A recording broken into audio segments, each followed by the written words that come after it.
நம்ம சிஎஸ்கேவோட பிளேயிங் லெவலில் இந்த 4 வெளிநாட்டு வீரர்களுக்கு வாய்ப்பு கிடைச்சா போதும் நம்ம சிஎஸ்கே ஒரு தரமான சம்பவத்தை பண்ண முடியும்.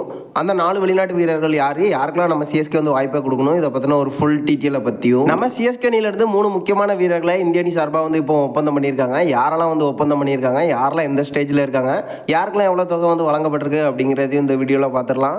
அதுக்கு முன்னாடி சேனலுக்கு புதுசாக இருந்தீங்கன்னா சப்ஸ்கிரைப் பண்ணிக்காங்க. இந்த வீடியோக்கு ஒரு லைக் கொடுக்கலாம், லைக்கே கொடுத்துருங்க. ஃபஸ்ட்டு சிஎஸ்கே அணியிலிருந்து இந்தியா சார்பாக யாரெல்லாம் வந்து ஒப்பந்தம் பண்ணியிருக்காங்க அப்படிங்கிறத பார்த்துடலாம். இப்போதைக்கு பார்த்தீங்கன்னா 2024 இருந்து 2025க்கான வீரர் ஒப்பந்தம் வந்து நடந்திருக்கு. அதில் நம்ம ஜடேஜாவை முதல் வீரராக வந்து ஒப்பந்தம் பண்ணியிருக்காங்க. A+ வந்து இருந்துட்டு இருக்காரு. 7 கோடி ரூபா வந்து சம்பளம்.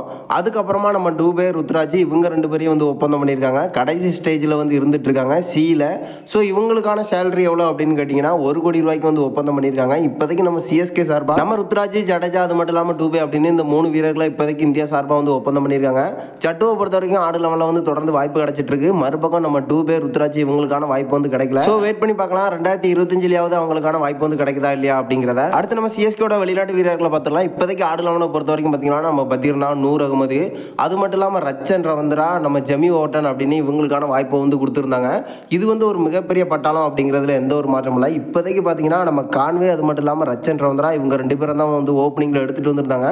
பட் 2 பேருமே சொல்கிற அளவுக்கு இல்லை. ஸோ இப்போதைக்கு பார்த்தீங்கன்னா நம்ம ஜெமி ஓட்டனை சிஎஸ்கேவில் வந்து எடுத்துகிட்டு வந்திருந்தாங்க. அவருக்கான வாய்ப்பை வந்து சரியாக நம்ம சிஎஸ்கே கொடுக்கல அப்படிங்கிறது தான் என்னோட கருத்து. பவர் பிளேக்கில் அவருக்கான வாய்ப்பை வந்து பவுலிங்கில் கொடுத்துருந்தாங்க. ஸோ அதிக ரன் வந்து கொடுத்துருந்தாரு. பேட்டிங்கை பொறுத்த வரைக்கும் அதிக வாய்ப்புகள் வந்து கிடைக்கல.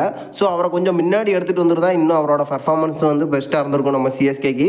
இப்போதைக்கு நம்ம சிஎஸ்கேவோட ஆடு லெவலில் எந்த வீரர்களை எடுத்துகிட்டு வந்தால் சிஎஸ்கே ஒரு தரமான சம்பவத்தெல்லாம் பண்ண முடியும் அப்படின்னு கேட்டிங்கன்னா நம்ம ரச்சனை ட்ராப் பண்ணிவிட்டு அந்த இடத்துல கான்வே எடுத்துகிட்டு வர்றது நம்ம சிஎஸ்கேக்கு ப்ளஸ்ஸாக இருக்கும். இது வரைக்கும் நம்ம சிஎஸ்கேக்காக ஓப்பனிங்கில் தரமான சம்பவத்தை பண்ணியிருக்காரு. மற்றபடி எல்லா லீக்லையுமே சொதப்பி தள்ளி இருந்தாலும் சிஎஸ்கே பொறுத்த வரைக்கும் நல்லாவே வந்து பர்ஃபார்மன்ஸை பண்ணி கொடுத்துருக்காரு. ஸோ கான்வே வந்து எடுத்துகிட்டு வரணும். அதுக்கப்புறமா நம்ம ஜெமி ஓட்டனை வந்து ட்ராப் பண்ணணும். பவுலிங்கை பொறுத்த வரைக்கும் அதிக ரன் வந்து கொடுத்துட்டு இருந்தாரு. ஸோ நம்ம டூபேக்கு அப்புறமா அதிரடியாக விளையாடுறதுக்கு யாருமே இல்லை. அந்த இடத்துல ஒரு மிகப்பெரிய ஹிட்டர் வந்து தேவைப்படுதாரு. ஆல்ரெடி பார்த்துருக்கோம் நம்ம குட்டி ஏபிடியை வந்து எடுத்துகிட்டு வந்திருக்காங்க. ஸோ அந்த இடத்துல அவருக்கான வாய்ப்பை கொடுத்தா ஒரு மிகப்பெரிய ஹிட்டிங் வந்து பண்ண முடியும்.